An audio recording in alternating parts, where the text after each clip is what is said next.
It's widely known that China's growing demand for energy has made it increasingly dependent on the oil and gas-rich states of West Asia. But what's less well understood is that energy producers in West Asia, specifically those in the Middle East and Central Asia, also face dilemmas and difficult choices when it comes to China, even as they seize the enormous opportunities presented by rapidly growing Chinese energy demand. My name is Anthony Bubalo. I'm the Director of the West Asia Program here at the Lowy Institute. Together with my research collaborator Konrad Muller, I'm working on a new project that looks at China from its Western approaches. Our study will compare the strategies of three key states to China: Saudi Arabia, Kazakhstan and Iran. What interests us in particular is the way that a range of factors, including geography, demography, history, domestic politics and geopolitical rivalry, complicate what might otherwise seem to be a very simple transaction between energy producers and the world's fastest growing energy consumer. The project will produce a series of monographs, with the first two on Saudi relations with China and Kazakh relations with China to be published in 2012. In the meantime, I wanted to preview some of the issues that we're focusing on by taking a quick look at a research visit we made to Kazakhstan in October 2011.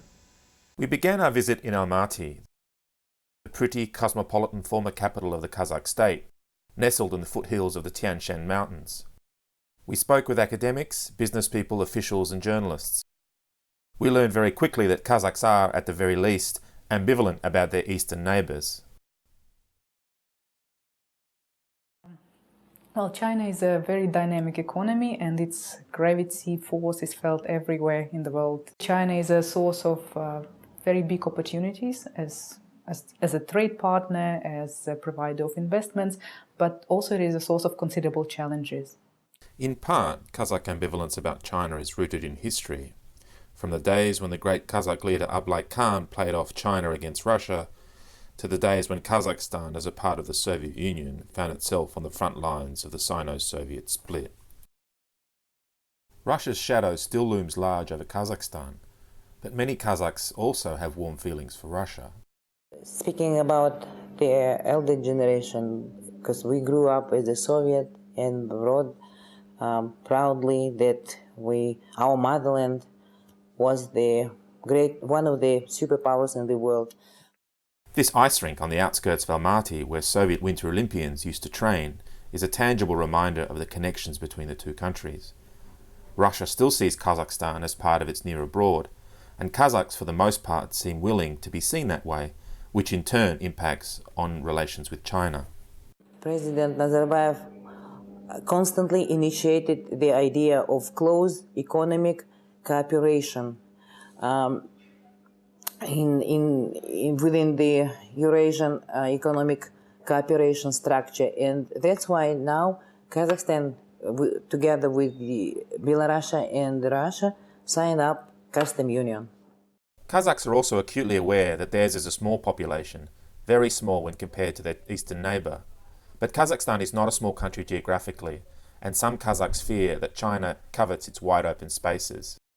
Kazakh concerns about China also reflect less tangible factors. At the time of the Sino-Soviet split, when there was an iron curtain with China, there was the sense in Kazakhstan that there, behind the mountains, there was an unknown country. And as I always say, what you do not know, you always fear.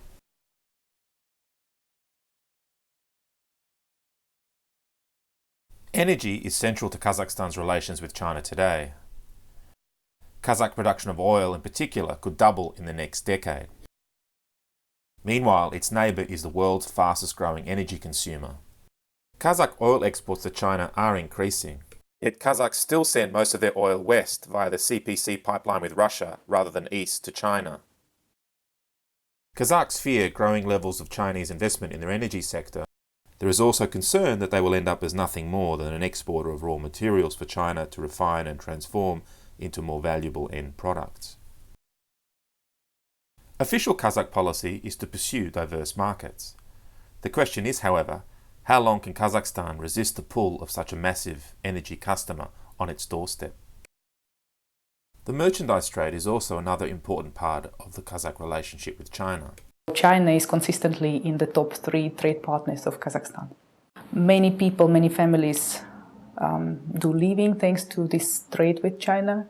Kind of the small traders that go across the border, they buy manufactured goods, bring them here and sell them. And that benefits the consumers because consumers can buy cheaper Chinese goods. On the other hand, there are challenges because local industries cannot compete with China. Chinese goods are cheap and they're very diverse. So that was probably one of the reasons why Kazakhstan decided to form customs union with Russia and Belarus 2 years ago. And customs union has been effective for a year already.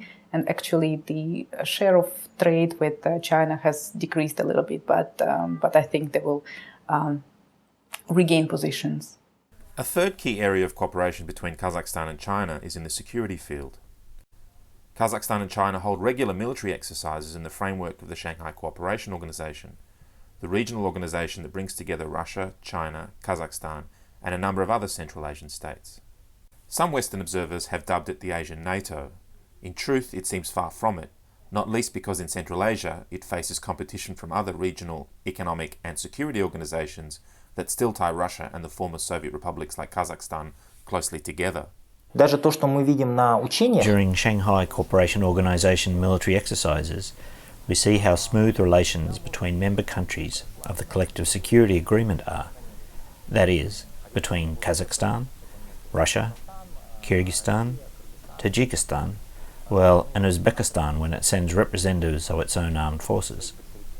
Why is that so? Because they share a language, many weapons, strategy and tactics, which are, as a rule, jointly developed. But during these exercises, we see that Chinese armed forces always stand by themselves. But even at the level of exercises, the Shanghai Cooperation Organization is not a military organization or an organization which has real military potential.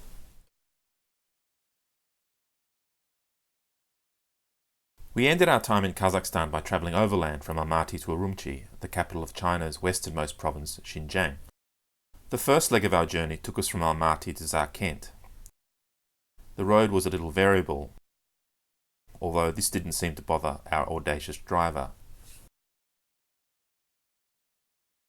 The road is due to be upgraded as a part of grand plans for a West China to West Europe highway. After a night in Zarkent and with a wave from a friendly local, we set out on the short trip to the border at Korgos, picking up some stragglers along the way. As we approached Korgos, the long line of trucks reminded us that we had chosen a bad day to cross, on the first day after an 8-day Chinese holiday when the border had been closed. Although we had also been told in Almaty that even in normal times the cross-border commercial traffic moved very slowly. Waiting at Korgos to board a bus, we pondered how long it might take to make the crossing.